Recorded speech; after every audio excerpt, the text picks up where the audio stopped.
امام اعظم ابو حنیفہ خوب بینی امام زہبی پر سیر اعلام النبلاء کے دا خوب را نقل کرے دا حوالے زکا در کو چه سبا دے بیا پڑھ کے شک نہیں دا سے خلق شتا چه دا امام دشمنی کئی اللہ ذلت مقدر کرے طول دنیا کے 50% مسلمانان دا امام نوکری کئی نو کدودرے ویکٹوریان تینا باغیان شنو من پاگے سکا خیال دے رہے ہاں دودرے ناجائزہ کہ دا امام دشمنان شنو من سکو ویم درتا دا امام پا زمانہ کی دا امام دشمنی شوے سمرچ دا یوکس اللہ عزت شرف عظمت و شان اغب بلندی دمرا بای دشمن و حاسدم زیادی گی دا خو قانون دے سڑے چمخ کیزی دشمنان بے پیدا کی دیتا با نخا پکے گی دستا پر رفعت و پا بلندی باندے دلیل دے دا امام پا جن باندے دا امام دشمنی خلقو کرے دا نو کا وفات نرستے ویکٹوریان و دا انگریز اولاد کئی نو زمانگا غی سر سویمہ دا پا دلیل مقابلو کا خپل سند دا امام نہ بغیر ثابت کا کت دا کم امام نو مخلے ہر امام دا امام اعظم بلا واسطہ شاگردے یا واسطے سر شاگردے امام نہ بہر تخپل استازی و شاگردی نشے ثابت ہو لے خیر امام اعظم ابو حنیفہ قبر کنیو عام قبر نہ پخوب کی قبر دا محمد الرسول اللہ صلی اللہ علیہ وسلم کی او بیا دا آقا دا وجود ادھر اڈو کی مبارک بیل بیل کی غیو سے گئی پاسے دو پریشانہ دے اس در بودی مخیری حیران و سرگردان دے اللہ عجب خوب ناشنا خوب اول روزہ ادھر و دا آقا دا قبر مبارک اغا عظیم خورا اغیتلا سڑن او بیا را کنن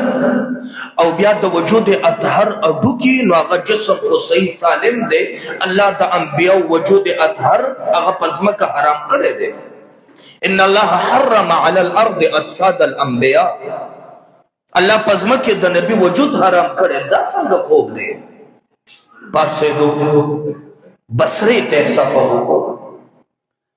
لوی معبر دانن چتا سم تپوس کوئی دا خوب دا تعبیر نو اگا ہر عالم چه تعبیر در کئی دا امام ابن سیرین دا کتاب نہ در کئی حضرت امام ابن سیرین پخپلا غٹیم جوان دے دا خوبونو لوی معبر دے چه امام مالک تکل سا مسئلہ با دا خوب راغلا نو اغم دا امام ابن سیرین نہ تپوس کرے امام اعظم تنن دا خوب پر شو حیران دے امام ابن سیرین پس اخبرم ہزاروں کو ملاقات شو سیب دا سناشنا خوب میں قتلے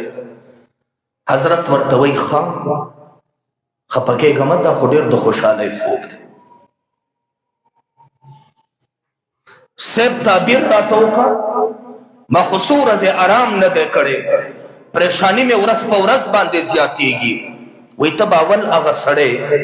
دا آقا کریم صلی اللہ علیہ وسلم روزہ راکنے نو تب اول اغا سڑے چھے دا آقا حدیث براکنے او دا غین بدا شریعت مسائل رو بازی دانا چھے یو حدیث دے او دارے کیوں گو رو عمل پہ کوانا یو حدیث کے با ستا مازغد دمرا لرے کار کئی چھے جوامع الکلم آقا ہر حدیثی کوزہ دا سمندر پا کے بندے تب آغا سڑے چھے دا کوزہ با پرانیزی او سمندر بات بہر رو بازی او وجود اظہر جوڑو دا آقا کریم دا وجود آزائے طیبہ طاہرہ اغیو زیکول نو تباول اغا سڑے چتوستا شاگردان با دا طول دن پا ترتیب مرتب حالات کے پا کتابونو کی یو زیکئی او امت مسلمت بیشایا کئی نو نن چت سمر احادیث گوری پا کتاب الصلاة کے نو دا صلاة باب امام لگولے دے او دا طول احادیث نے دمان سے متعلق احادیث التا اکا خو احادیث په هر وخت کې د هر حالت مطابق ویلي دي. نن کته د تیمم باب ګوره او دا غې لاندې بېشماره احادیث راغلي دي او د فقه مسائل راغلي، نو دا تدوین کمال د امام اعظم اول من دون العلم فهو امام ابو حنیفه. اول چې هغه سړی چا دین مرتب کړی دی هغه سیدنا امام دی رحمه. دا د امام اعظم ابو حنیفه چې امام ابن سیرین ورته تعبیر وکړو او الله کائنات کې فیض په شان د سمندر د چپو جاری کو.